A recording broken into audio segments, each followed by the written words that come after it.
لها دخلت من أي أبواب الجنة شاءت أو كما قال عليه الصلاة والسلام আল্লাহর নবী বিশ্ব নবী বলেন, হে মহিলারা, তোমরা শুনে রাখো, ইন্নাল মারআতা, যে মহিলা, ইযা সাল্লাত খামসাহা,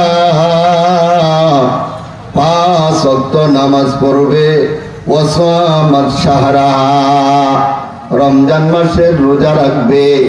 এখন মা বোনেরা রোজা রাখে, নফল রোজাও রাখে, আড়াই চাঁদের রোজাও মান্নত করে, কিন্তু মা বোনদেরকে নামাজে নেওয়া যায় না।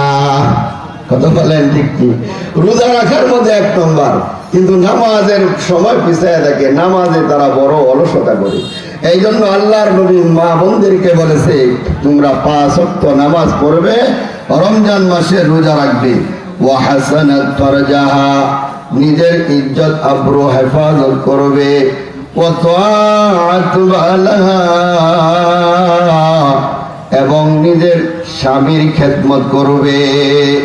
দাখালাত মিন আই আবওয়াবিল জান্নাহ, আল্লাহর নবী বলেন, এই চারটা কাজ যদি কোনো মহিলা করতে পারে, আল্লাহর নবী বলেন, ওই মহিলার জন্য জান্নাতের 8টা দরজা খোলা থাকবে।